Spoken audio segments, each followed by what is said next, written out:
आप सबका स्वागत है आज के तीसरे लेक्चर में व्याख्यान में। अभी 2 बजे से हमारे बीच हैं अभिषेक भारद्वाज जी, डॉक्टर अभिषेक भारद्वाज जी, जो कि एक पर्यावरणविद हैं, साथ ही साथ पूर्वांचल विश्वविद्यालय में असिस्टेंट प्रोफेसर हैं। अभिषेक भारद्वाज ने एनवायरमेंटल साइंस में पीएचडी की डिग्री इलाहाबाद विश्वविद्यालय से प्राप्त की है। उसके उपरांत कई विश्वविद्यालयों में इन्होंने पढ़ाया है। साथ ही साथ अपने पर्यावरण के प्रति विशेष प्यार और लगाव के कारण ये पर्यावरण से संबंधित समस्याओं को सॉल्व करने में अपना योगदान देते रहते हैं। अभी हाल के 1-2 वर्षों से इनका विशेष लगाव है और पूर्वांचल के कई जिलों में इनके नेतृत्व में पर्यावरण संबंधी कार्य किए जा रहे हैं। आइए हम सुनते हैं कि किस प्रकार पर्यावरण हमारे संस्कृति को बचाएगा, किस प्रकार हम अपने डेली रूटीन की जो आदतें हैं उसको बदल के पर्यावरण संरक्षण में योगदान दे सकते हैं। इन्हीं सब बातों पर हम अभिषेक भारद्वाज जी द्वारा इनलाइटन होंगे, उनसे ज्ञान प्राप्त करेंगे।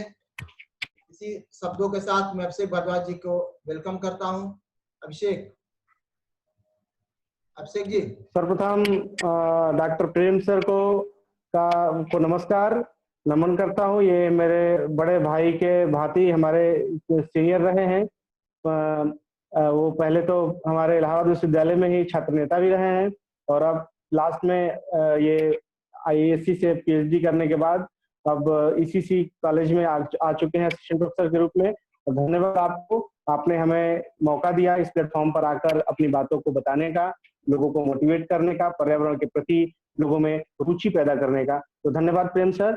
और इसी के साथ मैं उन सबको नमस्कार करना चाहता हूँ, वंदन करना चाहता हूँ जो हमारे साथ जो भी भाई बहन जुड़े हुए हैं या जुड़ेंगे।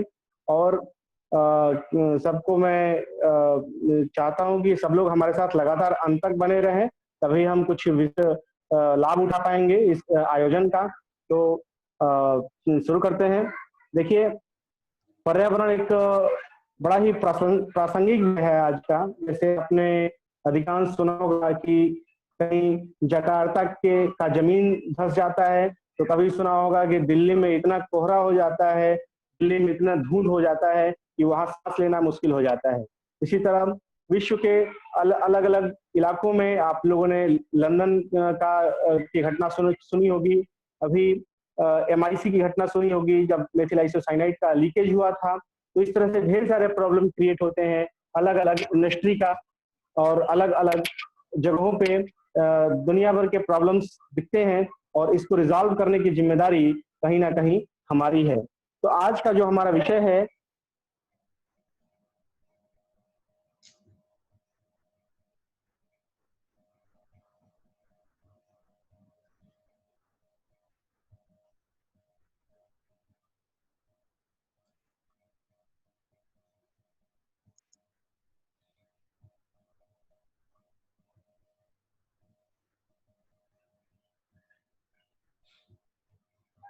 अभिषेक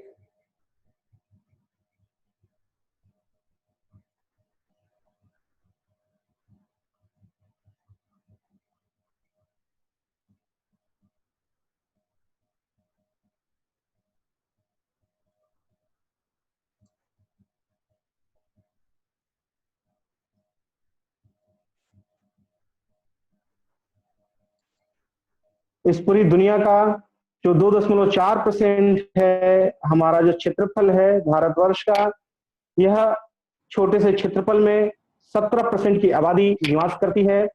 हम दूसरी सबसे बड़ी जनसंख्या वाले देश हैं और यहाँ पर विविधताओं का संसार पाया जाता है, जैसा कि आपको पता है और आप देख सकते हैं। कन्याकुमारी से लेकर करके जम्मू कश्मीर तक आप जब घूमते हैं तो आपको विभिन्नताओं का एक अलग अलग सैकड़ों की संख्या में यूनिट दिखाई देते हैं, कई भाषाएं दिखाई देती हैं। लेकिन इसके बावजूद हमारी संस्कृति, हमारी भारत की संस्कृति कुछ इस प्रकार थी जिसमें कि हम सभी एक सूत्र में अलग अलग मोती होने के बाद भी पिरोए गए थे।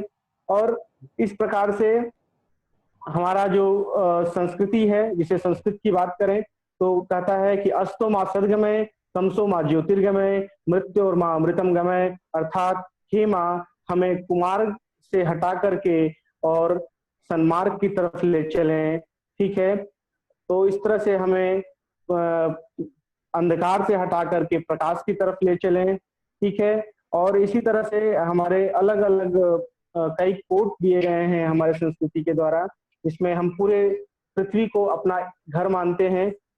सर्वे भवन्तु सुखिनः, सर्वे सन्तु निरामया, सर्वे भद्राणि पश्यन्तु, माँ कच्चित् दुख मापनोति।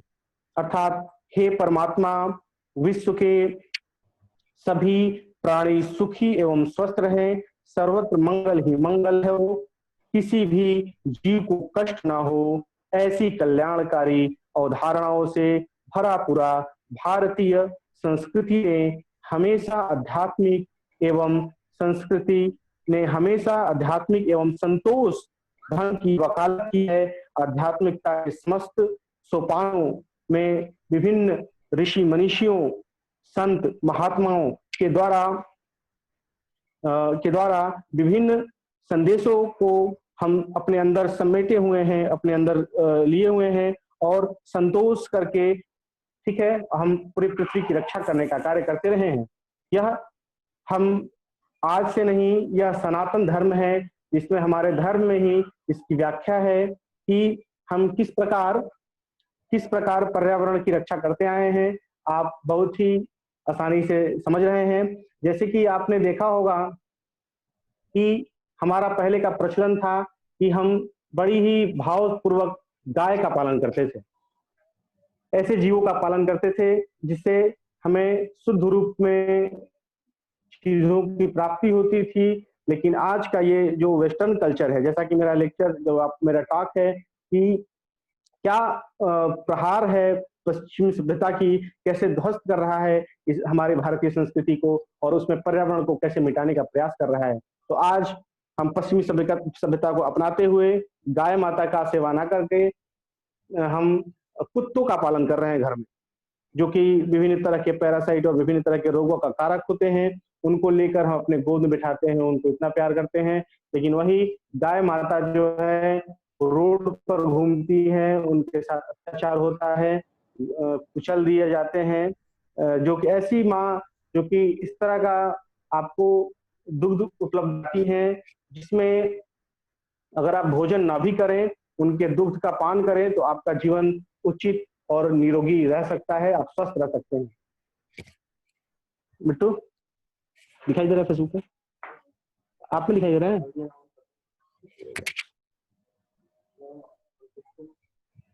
हेलो, आवाज सुनाई दे रही है? हाँ, तो अच्छा, हाँ, तो इस प्रकार से क्या है कि हमारा क्या हो रहा है कि हम बहुत ही बैलेंस तरीके से अपने जीवन का निर्वहन करते आए हैं। लेकिन पश्चिमी सभ्यता का ऐसा कुठाराघात हुआ जिससे कि हमारा जो सनातन धर्म है, जिससे कि आप सभी परिचित हैं, हम विभिन्न दिवसों में विभिन्न त्योहारों को मनाकर अपनी इकोनॉमी को मेंटेन करते थे। हम पेड़ पौधों की पूजा करते थे, छोटे छोटे मैन ग्रुप्स लगाते थे, जहाँ पूजा के स्थल हुआ करते थे। वहाँ पीपल, बरगद और विभिन्न तरह के वृक्षों को हम लगाते थे, जो ऐसे वृक्ष होते थे कि 24 घंटे ऑक्सीजन का प्रसार करते थे अपने नजदीक के क्षेत्रों में, और इस प्रकार वहाँ का माहौल सुंदर और मनोरम बना रहता था। लेकिन आज के परिदृश्य में केवल हम ही नहीं, हमारी सरकार भी यह भूल गई है कि हमें किस तरह के पौधे लगाने चाहिए। अपने लाभ के उचित अवसर को देखते हुए जो हमारी सरकारें हैं वो मोनोकल्चर का मतलब मैं बताऊं कि इस तरह के वृक्ष को लगाते हैं जिसमें जो वृक्ष क्या होते हैं, केवल हमको लकड़ी देते हैं, हमारे पर्यावरण से उनका कोई सरोकार नहीं होता है। केवल वो कमाई करने के लिए इस तरह के वृक्ष लगाए जाते हैं, जिससे हमारा जो पर्यावरण है वो किसी ना किसी तरीके से मोनोकल्चर मतलब एक ही तरह के वृक्ष लगा करके हमारे बायोडाइवर्सिटी को नष्ट करने का कार्य करते हैं। तो हमें फिर से पुनः उन रास्तों पे लौटना है। इसके लिए हमें क्या करना चाहिए, इनके तरीकों को भी हम आगे शेयर करेंगे। तो मित्रों, जैसे कि आपने केदारनाथ में सुना होगा कि बहुत तेजी से बाढ़ आ गया था 2013 में, या 2012-13 में। तो ये जो बाढ़ आ गई थी, वो बाढ़ कहीं ना कहीं मोनोकल्चर, मतलब एक ही प्रकार के जब वृक्ष लगाए जाते हैं तो वहाँ के लैंड का डिग्रेडेशन हो जाता है। वहाँ के लैंड का डिग्रेडेशन होने के पश्चात वहाँ पे जब कभी भी भारी बारिश आती है, तब वहाँ के लैंड को, वहाँ के जो विभिन्न तरह के जो पौधे हुआ करते थे, जिनके जड़ें नीचे क्या नाम है, सॉइल को पकड़ के रखने का कार्य करती थी, चट्टानों को पकड़ के रखने का कार्य करती थी, वह कार्य नहीं कर पाती है ठीक प्रकार से। और वह बाढ़ जो कि वहाँ की डेली आने वाली चीजें होती हैं, वो एक विभीषिका में बदल जाती है। तो इसमें दोष प्रकृति का नहीं है, इसमें दोष केवल मानव का है। मानव को, जैसे कि बाबा आमटे ने यह सीख दिया था, यह बताया हुआ था, या यह सर्वविदित भी है कि नदियां अपना रास्ता आज नहीं तो कल अपने पुराने रास्तों पर आती हैं, और लोग इस चीजों को अनदेखा कर देते हैं और अलग और रिवर के किनारे, नदियों के किनारे या समुद्र के किनारे गलत तरीके से इंक्रोचमेंट करते हैं, एरिया को कवर करते हैं। और इस प्रकार जब कभी प्रकृति अपने पुराने रूप में आती है, तब वह उनके लिए विध्वंसक साबित होती है। तो इसमें दोष किसी का नहीं है, इसमें दोष केवल हमारी सरकार, हमारी पश्चिमी सभ्यता को अपनाने की है।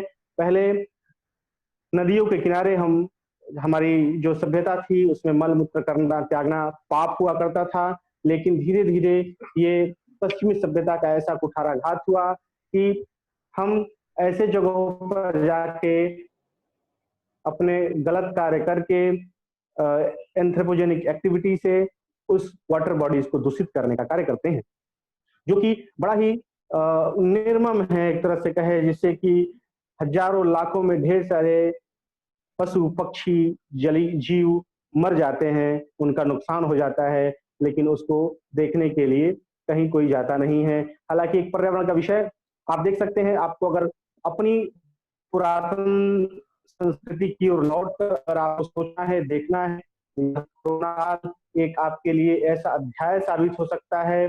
जैसे कि आप देख सकते हैं, वही जल, वही गंगा का जल, वही यमुना का जल, जब आज से ज्यादा दिन नहीं, 5 महीने पहले, 4 महीने पहले हम उस जल को देखते थे तो बड़ा ही दुख होता था। सुप्रीम कोर्ट ने भी कहा इस सरकार को कि यही हाल रहा तो नमामि गंगे जो प्रोजेक्ट है, यह 200 साल तक इस तरह काम करती रही, फिर भी गंगा कभी शुद्ध नहीं हो पाएंगी। इसके पहले national Ganga river basin authority आई थी, जिसमें 1600 करोड़ से भी ज्यादा रुपए खा लिए गए थे एक छोटे से जगह को साफ करने के लिए, लेकिन वह संभव नहीं हो पाया था।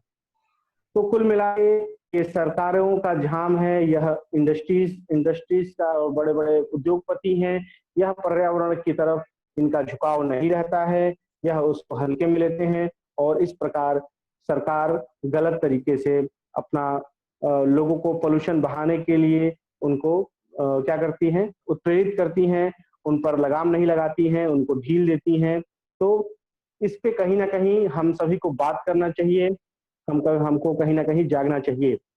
और हम बात करें इसके पहले भी, गंगा रिवर बेसिन अथॉरिटी के भी पहले जब प्रोजेक्ट वो चल रहा था, उसके पहले गंगा एक्शन प्लान था। इस तरह ढेर सारे एक्शन प्लान चलाए गए नदियों को साफ सुथरा करने के लिए, लेकिन उसमें केवल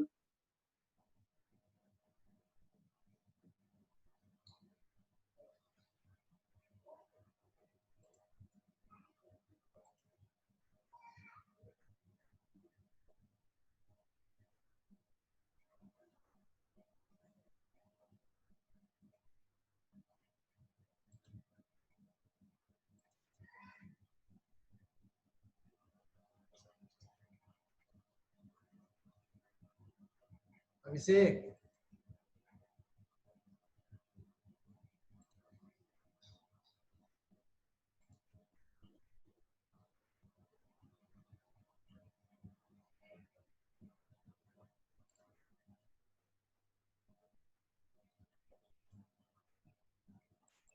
अनम्यूट करो, अनम्यूट करो।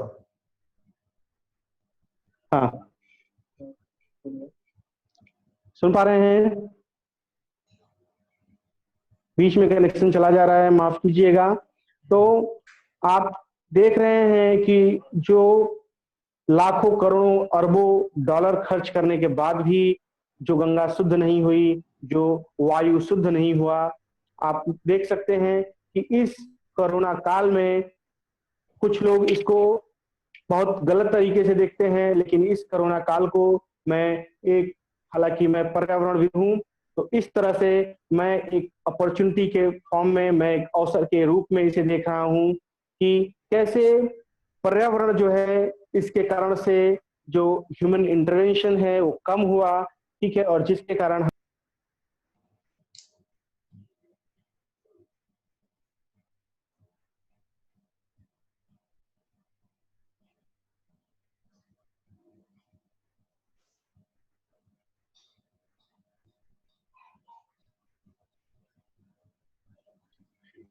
कैसे फिर से हम साफ सुथरे माहौल में आ गए। हमारा जो गंगा का जल है वो पीने योग्य हो गया है। चंडीगढ़ से हिमालय के चोटियों को देख सकते हैं, वातावरण दिल्ली में आज के समय में देख सकते हैं, और यहाँ हो पाया है तो केवल और कोरोना काल में, जिसे मैं एक अवसर के रूप में मानता हूँ, उसमें ह्यूमन इंटरवेंशन, ह्यूमन की एक्टिविटी कम होने के कारण यह सब संभव हो पाया है। इसका मतलब यह है, इसका मतलब बहुत ही सीधा है। एनजीटी को भी यह बात माननी चाहिए और हमारे देश के हर नागरिकों को जानना चाहिए, क्योंकि धीरे धीरे अब वह दिन नहीं रह गए कि हम भूखे हैं, हम नंगे हैं। अब वह दिन नहीं रह गए कि हमको केवल गेहूं चाहिए, अब वो दिन आ गए हैं। आपने पढ़ा होगा गेहूं बनाम फूल।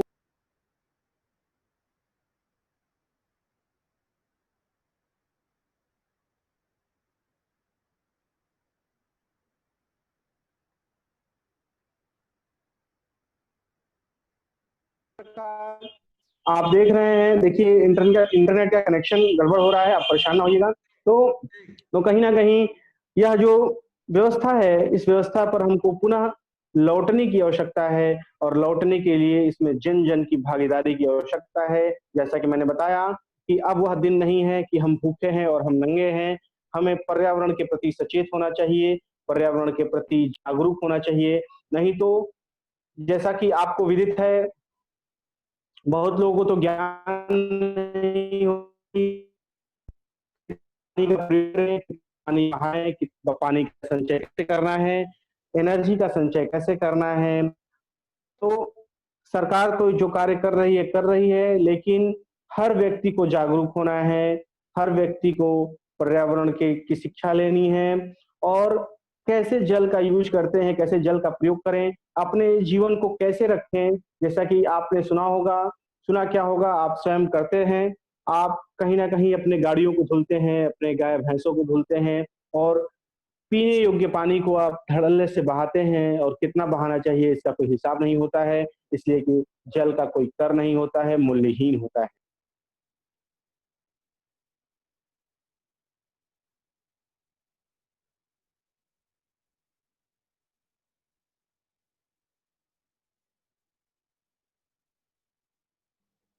कहीं ना कहीं 1,000 लीटर जल ग्लेशियर से निकलता है, नदियों के थ्रू चलता है, सॉरी 1,000 नहीं, 10,000 लीटर, तब 1 लीटर जल पीने योग्य हमें मिलता है, और अधिकांश जल कहीं ना कहीं वेस्ट हो जाता है।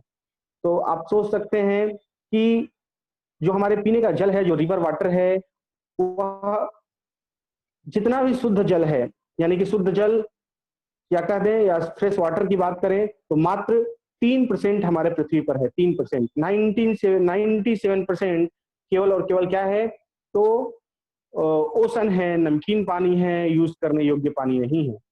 और जो 3% जो जल है, वह पोलर एरियाज में ग्लेशियर के फॉर्म में, विभिन्न तरीकों से परमाफ्रॉस्ट के रूप में, ठीक है, वो बर्फ की चट्टानों के रूप में पड़ा हुआ है, जिसमें से मात्र 1% जो जल है, जो जिसमें ग्लेशियर आता है, रिवर आता है, कुआं आती है, ग्राउंड वाटर मतलब आता है, तो ये सब सारा लेके मात्र 1% जल ऐसा है जो जो शुद्ध है, पीने योग्य है, एसेसिबल है, आपको आसानी से पहुंचता है। और वह जो 1% जो जल पहुंचता है उसमें से 1 ग्लास पानी जो आपके पास पहुंचता है पीने योग्य, तो कहीं ना कहीं 10,000 लीटर पानी अगर ग्लेशियर से चलता है, यह मैं ऐसे नहीं बता रहा हूँ, यह रिसर्च किया गया, यह एक रिसर्च पब्लिकेशन में पढ़ा है, बहुत ही रिप्यूटेड, तो आपको मैं डील कर रहा हूँ। 10,000 लीटर जब शुद्ध जल चलता है ग्लेशियर से, तो 1 लीटर, 1 लीटर भी नहीं, 1 ग्लास पानी आपको पीने योग्य पानी आपको मिल पाता है। तो आप समझ लीजिए कि आप जितना जल बर्बाद करते हैं उसका कितना ज्यादा गुना जल वहां से चलता है और वो बर्बाद होता है। तो हमारे कहने का मतलब है कि आपको किस तरह से जल को बचाना चाहिए, इस पर भी मैं सर से कहूंगा, प्रेम सर से, कि कुछ प्रतियोगिता कराएं दिसंबर में, जैसे इन्होंने आपको बताया है कि कुछ प्रतियोगिता कराएंगे, तो कुछ पर्यावरण से संबंधित कुछ ऐसे तौर तरीके जिसमें बिजली की खपत कम करने के तरीके, जल के बचाव के तरीके और विभिन्न प्रकार से सतत विकास के उपायों का हम इसमें प्रविष्टि मंगाएंगे, और जो उसमें ये होगा उचित कार्य करेगा, उसमें हम कहेंगे सर से कि इस तरह की व्यवस्था की जाए कि उनको सम्मानित करने का कोई व्यवस्था किया जाए। तो मित्रों, दोस्तों, सबसे बड़ी बात है कि हम क्या कर सकते हैं। हम जैसे कि आज देख रहे हैं कि तमाम तरीकों से, जब कोरोना काल नहीं था तब अलग अलग विभिन्न प्रकारों से क्या होता था कि विभिन्न प्रकारों से प्रदूषण होता था। आपने लंदन स्मॉग का नाम सुना होगा, आपने विभिन्न तरह के स्मॉग, इसमें लाखों लोग, हजारों लोग मारे जाते हैं। आज कोरोना में जितने लोग नहीं मारे जाते हैं उसके कई गुना ज्यादा लोग दूसरे और एयर पोल्यूशन से मारे जाते हैं। लाखों लोग, लाखों लोग, आज तो वही 15,000 लोग अभी कोरोना से भारत देश के मरे हैं, लगभग 15 से 20,000 के बीच में, लेकिन उससे ज्यादा लोग प्रदूषण से पिछले वर्ष में मारे गए थे। उससे ज्यादा ही नहीं, उससे 10 गुना से भी ज्यादा लोग केवल एयर पोल्यूशन के कारण मरे थे। ठीक है, आपने हाल ही में हैदराबाद की जो गैस त्रासदी हुई थी, वाईचेक में जो प्रॉब्लम हुआ था, आपको ये पता ही होगा। तो इसमें कितने लोग मारे गए, सरकार ने इसको छिपाने का प्रयास किया। ठीक है, तो अलग अलग तरीकों से इन चीजों को छिपाया जाता है, लेकिन पर्यावरण के अंदर जागरूकता लाने के लिए हमें स्वयं ही नहीं बदलना होगा, हमें इस विश्व के, जैसे कि हम मानते हैं कि पूरी पृथ्वी हमारा घर है, पूरी पृथ्वी जो है एक यूनिट है और हम एक परिवार हैं। ठीक है, तो इस प्रकार हमारा केवल यही कार्य नहीं है कि केवल हम सही करें, हमको स्वयं तो सही करना ही है, लेकिन दूसरे को भी इसे गलत करने से रोकना है। जैसा आपने अभी हाल ही के पिछले वर्षों में देखा है कि कैसे अमेरिका के राष्ट्रपति डोनाल्ड ट्रंप जी ने क्योटो प्रोटोकॉल पर जो सिग्नेचर करा था उसको विड्रा करा लिया। उन्होंने कहा कि हमारे इकोनॉमी का लॉस हो जाएगा, हमारा बहुत बड़ा नुकसान हो जाएगा। तो मैं आपको बता देना चाहता हूं कि हम चाहे जितना पोल्यूशन निकालते हो, जितना पोल्यूशन करते हो, ठीक है, उसका आज तक का जितना प्रदूषण हुआ है उसका 80% से भी ज्यादा आज तक का जो पोल्यूशन हुआ है, मोर देन 80% पोल्यूशन के लिए रिस्पॉन्सिबल बस 2 कंट्री है, और पहले का नाम है अमेरिका और दूसरे का नाम है चाइना। तो ये जो 2 देश हैं वो प्रदूषण करने के लिए सबसे ज्यादा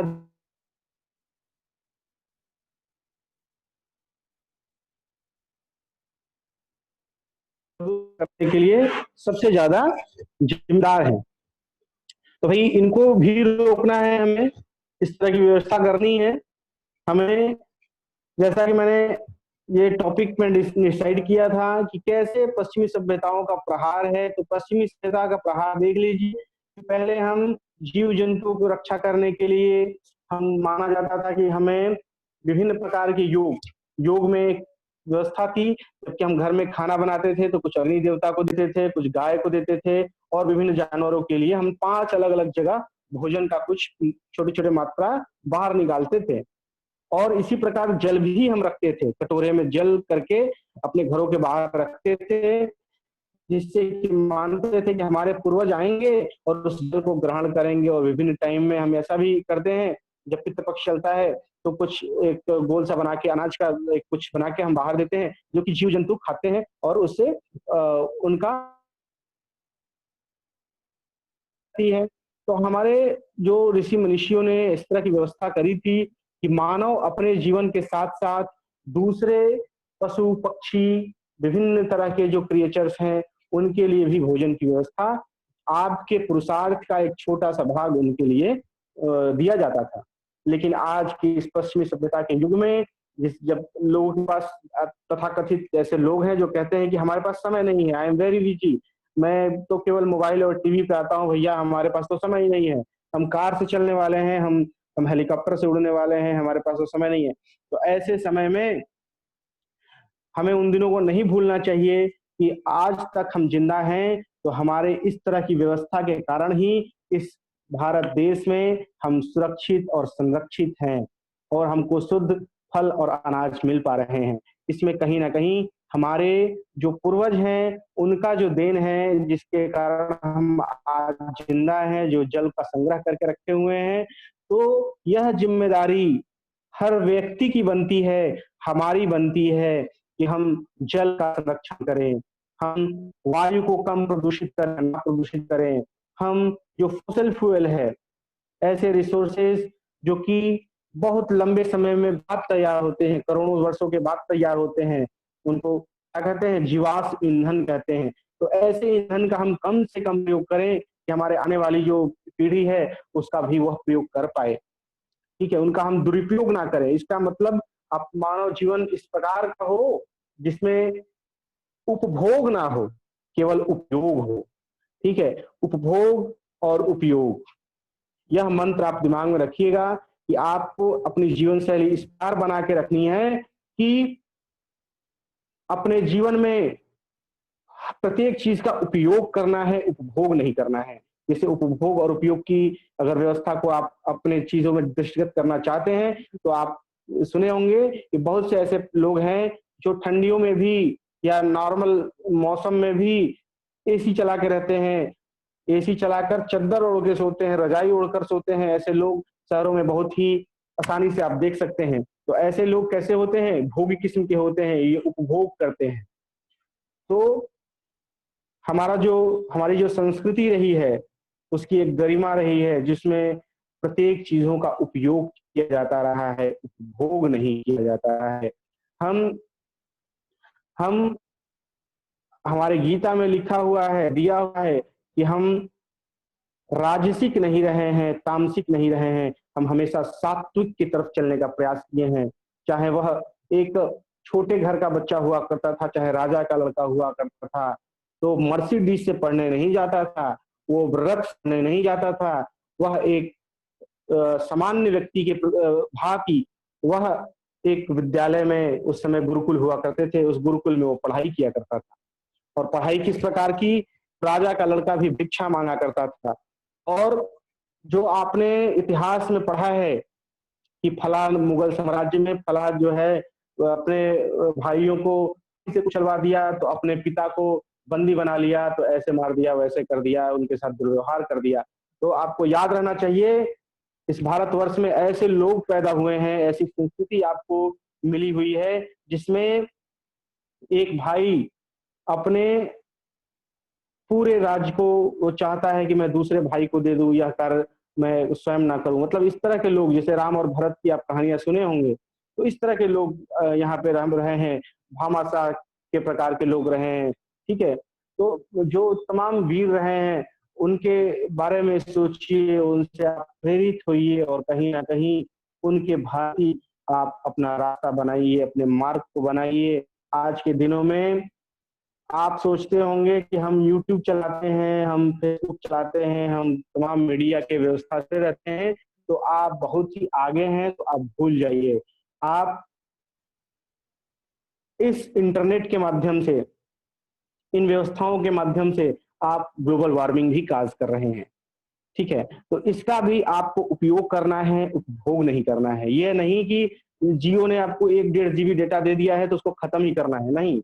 आप उसका उपयोग करिए, आप उसका उपभोग कतई ना करिए, क्योंकि जो 1.5 GB ये डेटा दिया हुआ है ना, वो 1.5 GB तो आपको जितने में दिया होगा, लेकिन यह 1.5 GB से जितना प्रदूषण होगा, जितना कार्बन डाइऑक्साइड का इमिशन होगा, शायद वह पैसे से उसको चुकता नहीं किया जा सकता है। तो मित्रों, आपको इस चीज का हमेशा ध्यान रखना है, आपका जो लाइफ स्टाइल हो वो लाइफ स्टाइल इंडियन हो, इस चीज का आप ध्यान रखिएगा।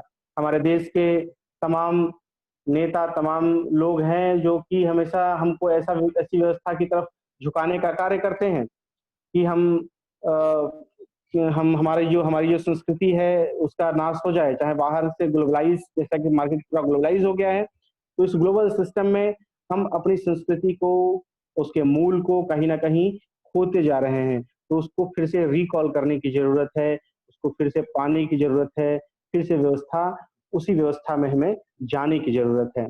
अच्छा, अगर हम बात करें कि वायु प्रदूषण पर थोड़ा प्रकाश डालें, तो आप सोच रहे होंगे कि दिल्ली का वायु प्रदूषण, भाई बहुत महत्वपूर्ण प्रश्न है, बहुत ही प्रासंगिक प्रश्न है। शायद आपको प्रश्न पूछने का इसमें मौका ना मिले, लेकिन मैं उससे पहले आपको मैं बताना चाहता हूं कि आपको दिल्ली का पोल्यूशन तो दिखता है, लेकिन वो पोल्यूशन कहाँ से होता है, इसके बारे में आपको न्यूज और डिफरेंट एजेंसीज के द्वारा आपको गलत सूचनाएं भी दी जाती है। आपको बताया जाता है कि यह पटाखे से यह पोल्यूशन होता है, आपको बताया जाता है कि यह पोल्यूशन, कुछ लोग बताते हैं कि ऑटोमोबाइल्स ज्यादा है, कुछ लोग बताते हैं इंडस्ट्री है, कुछ लोग बताते हैं, अधिकांश लोग बताते हैं कि एग्रीकल्चर से है, अधिकांश लोग बताते हैं कि पराली जलाने की समस्या मूल समस्या है। तो मैं अब इस पे एक छोटा सा व्यू रखना चाहूंगा, मैं बताना चाहूंगा कि जो यह धुंध थी, यह जो एयर पोल्यूशन था, जो कि एयर पोल्यूशन का लेवल जैसे कि 50 से 60 ppm, मतलब कि पार्ट पर मिलियंस होना चाहिए, इसका लेवल 12 से 15 गुना ज्यादा बढ़ जाता है। और यह बढ़ने का कारण क्या है? तो केवल ह्यूमन इंटरवेंशन, गलत तरीके पे समय पर गलत कार्य करना।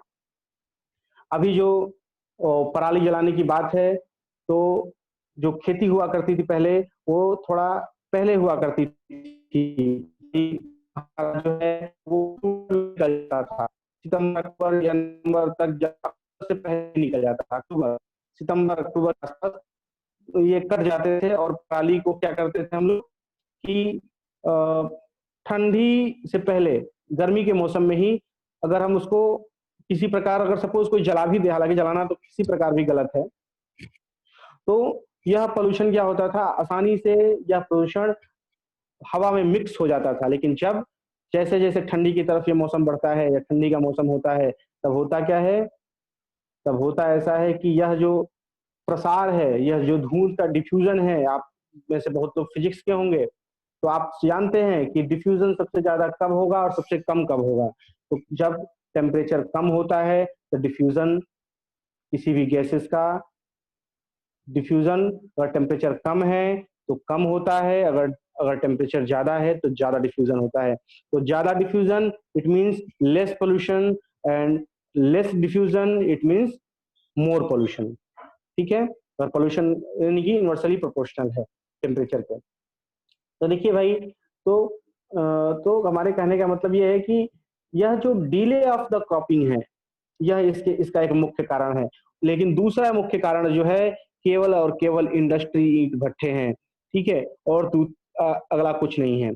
ठीक है, ऑटोमोबाइल्स एक है, ऑटोमोबाइल्स इनमें से एक जरूर है, उसको मैं कहीं से हटाता हूं। ये कुल मिला के ये क्यूमुलेटिव जो इफेक्ट है, ये 3 इफेक्ट है, इंडस्ट्री, ऑटोमोबाइल एंड पराली। ये 3 जो मुख्य ये हैं चीजें हैं, जिसमें कि अधिकांश आपने देखा होगा कि यह ठिकरा केवल और केवल पराली पर फोड़ा जाता है।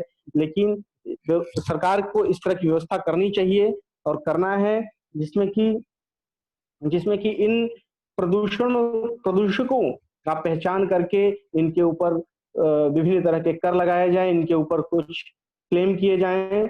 ठीक है, और इनको दंडित किया जाए। इस तरह की व्यवस्था हमारी सरकार को करनी ही होगी। अगर हम बात करें शिक्षा की, तो आज के समय में चारों तरफ पर्यावरण पर्यावरण पर्यावरण की शिक्षा तो दी जाती है, लेकिन पर्यावरण के शिक्षक पर्यावरण की शिक्षा नहीं देते हैं। इसलिए व्यक्तियों को ज्ञान ही नहीं होता है कि पर्यावरण के मूल में है क्या। ठीक है। जितना हम जानते हैं, बहुत लोग कहते हैं कि ये पानी, वो वर्षा, ये ऐसे, लेकिन पर्यावरण विज्ञान एक ऐसा विषय है, एक ऐसी व्यवस्था है जिसके अंतर्गत ढेर सारे तरह के टेक्निक सीखते हैं, आप स्किल्ड हो जाते हैं और बहुत सारी चीजें आप सीखते हैं। वो शायद उनके लिए परेशान होना चाहिए, उनके लिए चिंता करना चाहिए और अपने जीवन को इतना सरल, सुगम और कम आवश्यकता वाला बनाना चाहिए, जिससे कि पर्यावरण की रक्षा आसानी से हो सके। जैसा कि हमारे वेद वेदांगों में हमारे ऋषि मनीषियों ने ढेर सारा, आपने सुना होगा कि सैंक्चुरी सुना होगा, सैंक्चुरी, ठीक है, वर्ल्ड सेंचुरी चाहे फला सेंचुरी, ठीक है, चाहे हम ग्रुप्स, ठीक है। तो जो संत होते थे वो पूजा कर पाठ करते करते इस तरह का एक छोटा छोटा ग्रुप बना देते थे। आप अभी देखे होंगे कई मंदिरें हैं जो पुराने प्राचीन हैं, उनके आसपास छोटे मोटे जंगल हैं। तो जंगल क्या है, वो 5 या 8 इस तरह के वृक्ष विभिन्न तरह के लगाए जाते थे और उनकी पूजा की जाती थी। जैसे पीपल की पूजा, बरगद की पूजा, तुलसी की पूजा, ठीक है, तो नीम की पूजा।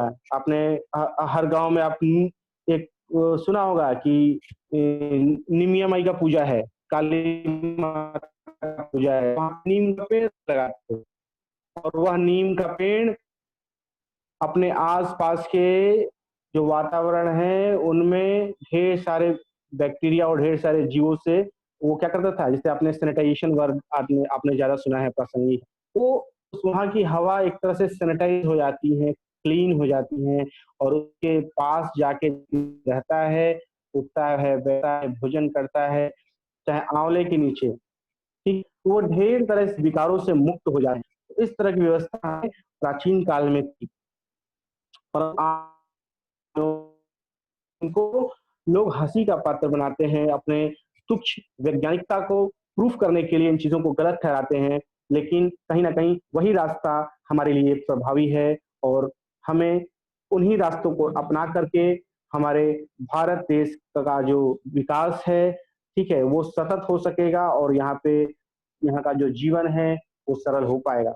नहीं तो आपने वो बहुत दिन दूर नहीं है कि आपको ऑक्सीजन का सिलेंडर अपने पीठ पर लाद कर घूमना पड़ेगा।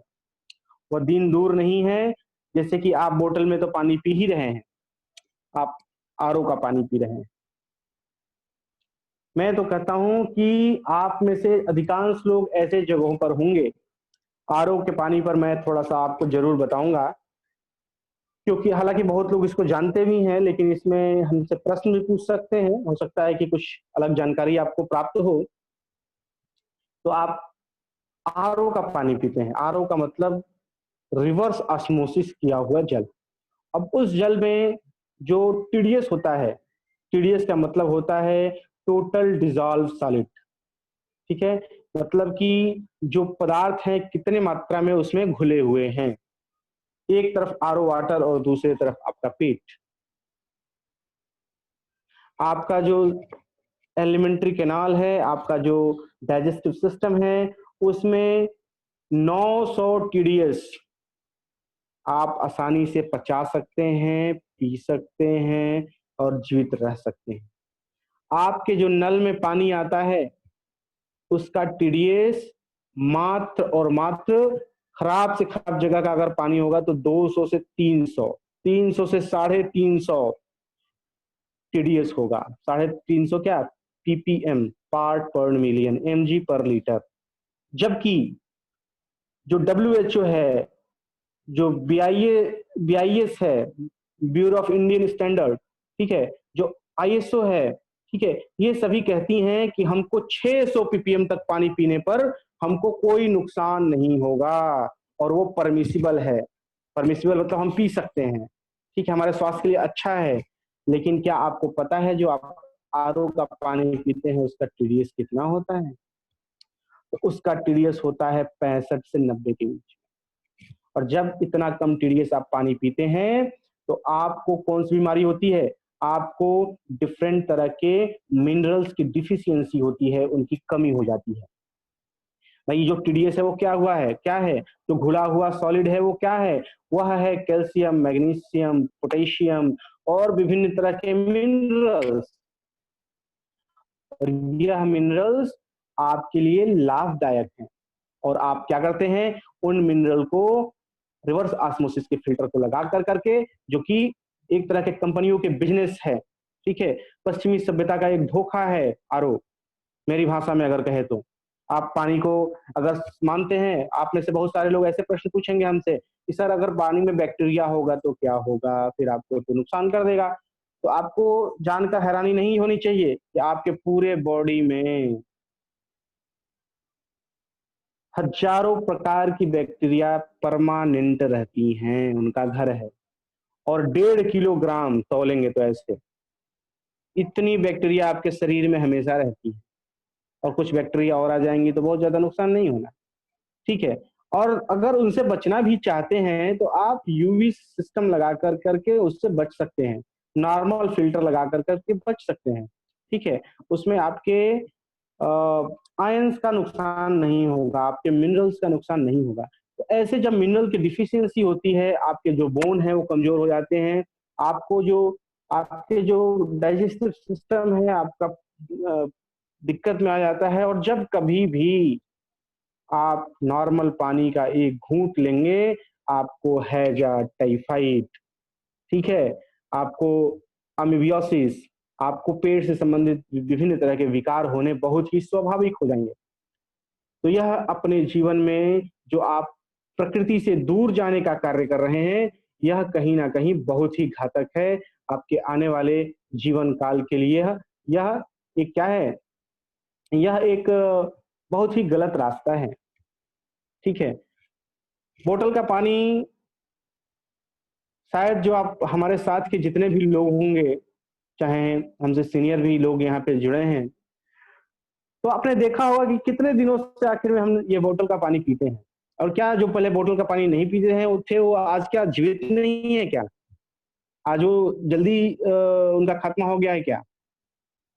तो ऐसा कुछ देखने को नहीं मिलता है। यानी कि हमको क्या किया गया है, इन मासूम जनता को ठगा गया है, इनके साथ दुर्व्यवहार हुआ है और इनको केवल प्रचार के माध्यम में ले जाकर करके इनको इस तरह के कर्तव्य कराए जा रहे हैं जिससे वो सोफिस्टिकेटेड हो जाए, कमजोर हो जाए, उनकी व्यवस्था चरमरा जाए, वो टूट जाए, फिजूल खर्ची हो जाए, ठीक है। तो इस तरह की व्यवस्था है, ये काफी गलत है।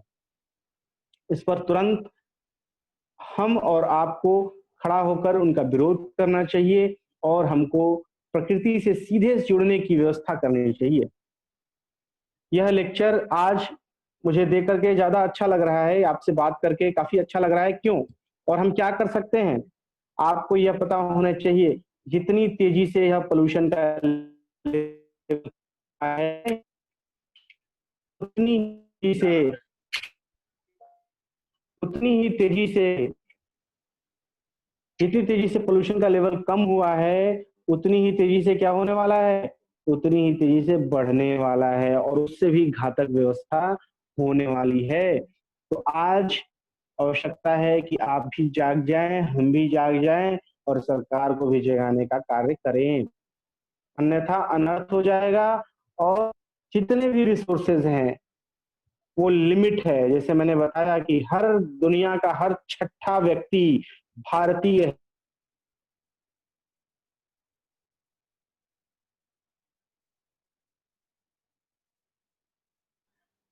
हर हर व्यक्ति क्या है, हर छठा व्यक्ति भारतीय है। और ऐसी व्यवस्था में नुकसान क्या हो रहा है, नुकसान यह हो रहा है कि हमको ज्यादा रिसोर्स की आवश्यकता पड़ेगी। और अगर हम अमेरिका और चाइना की तरह रिसोर्स का दोहन शुरू कर दें तो निश्चित रूप से हमारा हमारे जो हमारा जो ये इंडिया का जो माटी है, ये जो भारतवर्ष का ये जो नेचुरल रिसोर्स है, यह 2050 में ही यह दुनिया के सबसे न्यूनतम स्तर पर आ जाएगा और वहीं से हमारे अंत का जो समय है वो नजदीक होता चला जाएगा और इस तरह से मानव सभ्यता का सबसे बड़ा नुकसान हो सकता है। इसलिए आपसे हमारा निवेदन है कि केवल आप ही नहीं, आपको जागरूक करके आप संरक्षण की करिए, बिजली बचाइए। बिजली बचाने के तमाम तरीके हैं, आप में से बहुत लोग तो हमसे भी ज़्यादा जानते हैं, लेकिन कहीं न कहीं बस कार्य एक यही करना है कि ज़्यादा जानने से कभी प्रदूषण कम नहीं होगा, उसको अमल करने से प्रदूषण कम होगा, ठीक है? उसके लिए शपथ खाने से प्रदूषण कम होगा, उसके लिए प्रण लेने से सब प्रदूषण कम होगा, उसके लिए 2 कदम आगे बढ़ने से प्रदूषण कम होगा, नहीं तो आप पैसे बचाकर क्या करेंगे?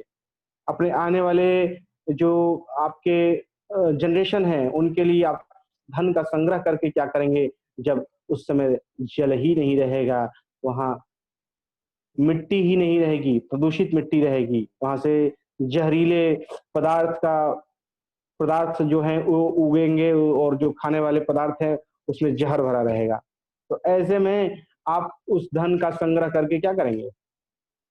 तो कहीं न कहीं हमारे जो समाज के आने वाली जो नेक्स्ट जनरेशन है, उनके लिए जल, शुद्ध वायु, शुद्ध माटी और जो रिसोर्सेज़ हैं, नेचुरल रिसोर्सेज़, इसकी व्यवस्था करके आपको जाना चाहिए और यही आपका पुरुषार्थ है। इसी से जीवन आपका तो निश्चित है, जाना सबको है, लेकिन आपके आने वाले जो लोग होंगे, वो आपको कहीं न कहीं याद करेंगे। तो इसके लिए आप क्या करिए, अपने आस-पास घरों को हरा-भरा रखिए। प्रदूषण के प्रत्येक मुद्दों पर आप सीधा प्रहार करिए। आप में से अगर कोई भी व्यक्ति अगर किसी तरह के इस तरह ठीक करता है समाज में और वो नहीं है, तो जैसे कि हम भी एक संस्था को लेकर के चलते हैं, तो उस संस्था के थ्रू हम इस तरह का कार्य करते हैं, आप हमसे भी संपर्क करके उस कार्य को पूरा करवा सकते हैं, ठीक है? जो कि या आप सूचना दे सकते हैं, हम तुरंत एक्शन लेंगे, ठीक है? जितना हम सक्षम हैं, उतना शायद काफ़ी भी है और आप हमको संपर्क करके उन चीज़ों के लिए कुछ कार्य करने के लिए आप हमको आदेश दे सकते हैं या हमको एक अवसर दे सकते हैं। तो कहीं न कहीं हमको जागरूक होने की अत्यंत आवश्यकता है।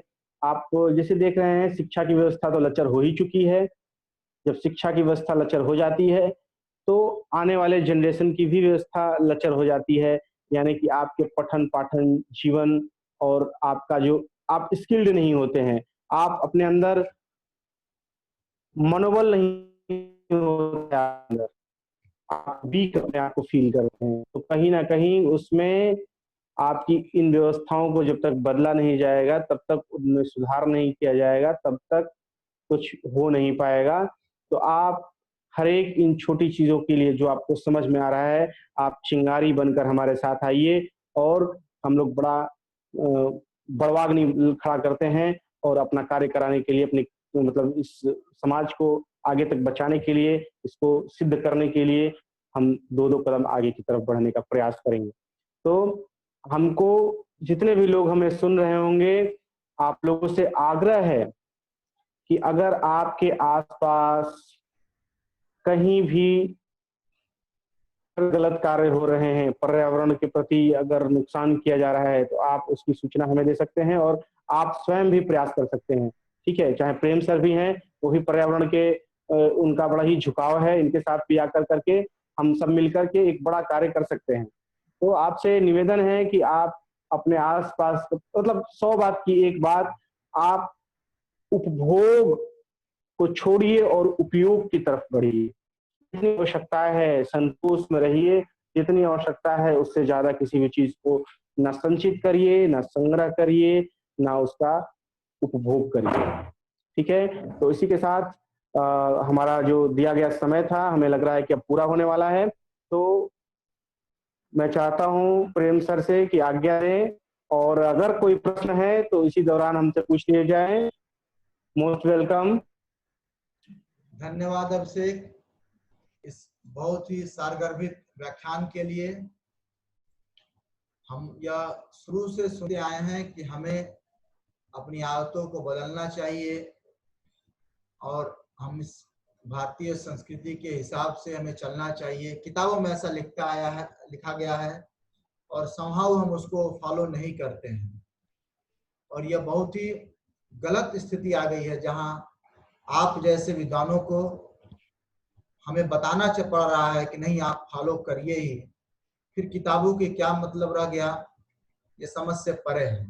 निश्चित तौर पे इस परिस्थिति में आने के लिए निश्चित तौर पर हम ही दोषी हैं, और अब समय की मांग है कि आप जैसे लोग नेतृत्व करें और समाज को यह संदेश दें कि अगर आप अपने आदतों में परिवर्तन नहीं करेंगे, समाज पर्यावरण का संरक्षण नहीं करेंगे, हमारी संस्कृति में जो निहित तत्व हैं, जो मौलिक रूप से हमें प्रेरित करते हैं कि हमें पर्यावरण संरक्षण करना चाहिए, जैसे आपने कई सारे एग्जाम्पल दिए, तो निश्चित तौर पे अगर हम ऐसा नहीं करते हैं तो एक गलत रास्ते पर जा रहे हैं और जहां तबाही तय है।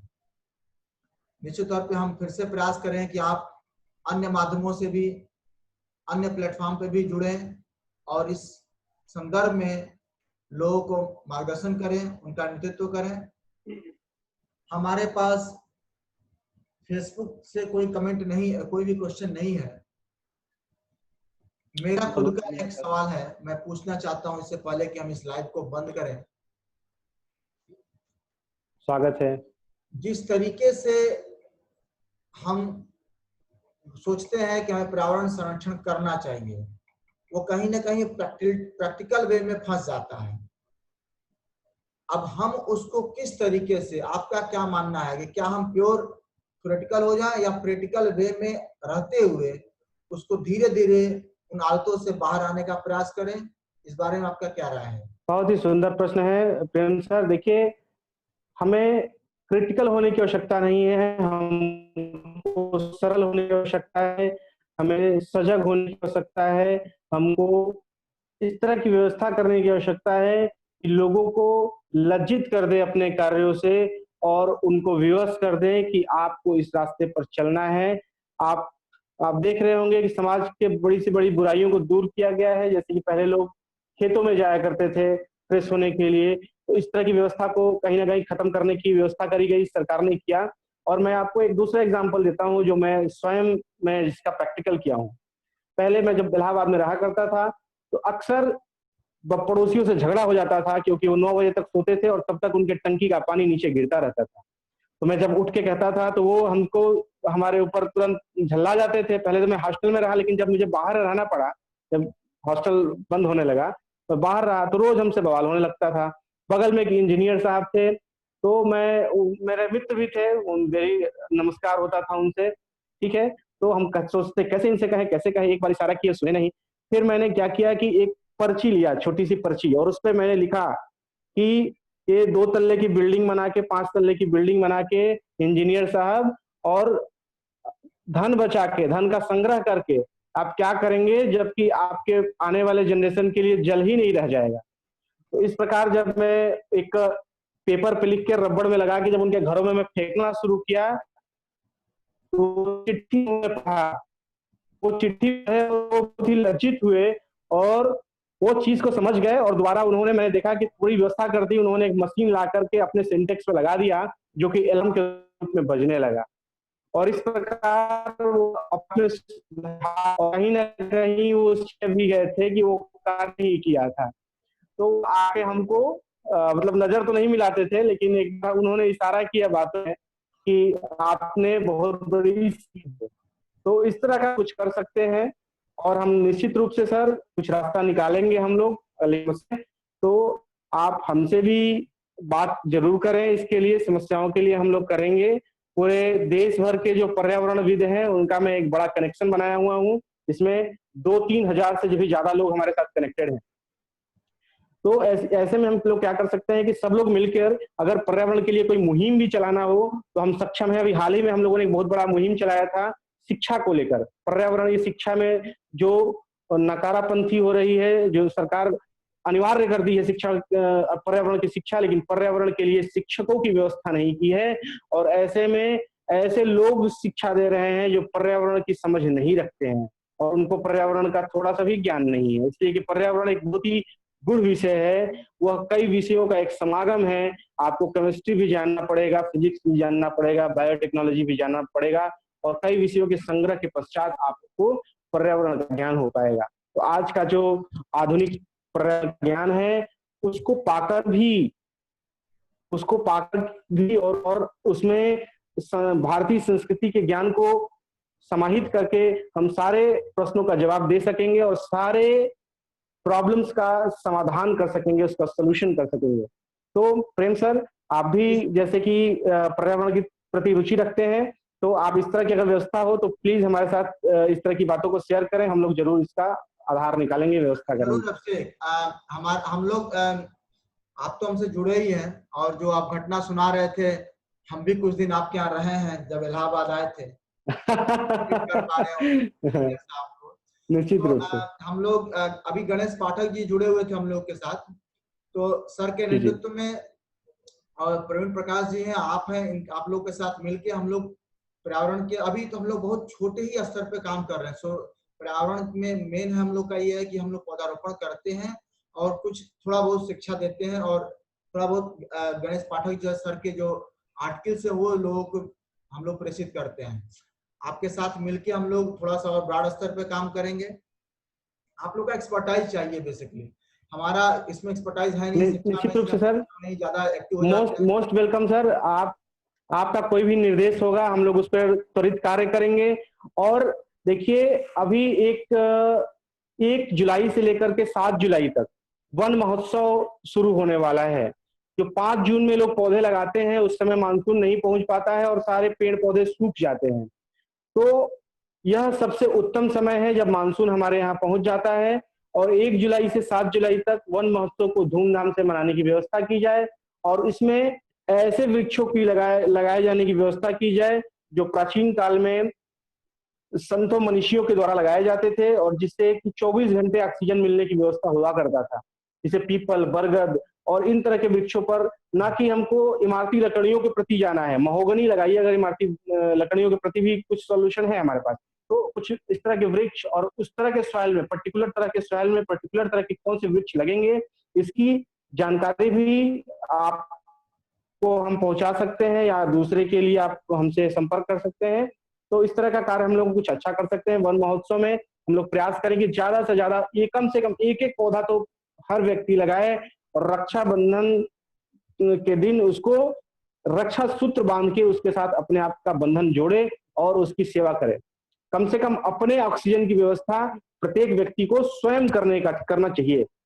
तो इस तरह की व्यवस्था प्रेम सर कुछ हम लोग करें तो निश्चित रूप से यह कार्य बड़ा ही उत्तम होगा, और आपको कुछ बताना व्यवस्था इससे बन सकेगी। कि कल जो हम लोग पौधे लगा रहे हैं उसमें पीपल के पेड़ भी हैं, और मेडिसिन प्लांट है, और अगला जो 1 से 7 की बात कर रहे हैं उसमें भी हम लोग पौधे लगाएंगे। आपसे हम लोग डिस्कशन करके उस दिन भी हम लोग कुछ और पौधे लगाएंगे।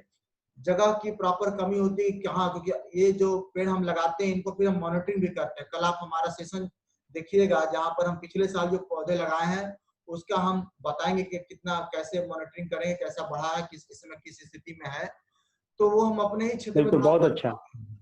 तो निश्चित तौर पे हम लोग उस संदर्भ में भी आगे बढ़ेंगे। बहुत बहुत धन्यवाद आपका इस सारगर्भित व्याख्यान के लिए। हम लोग दोबारा मिलेंगे 4 बजे। Welcome sir.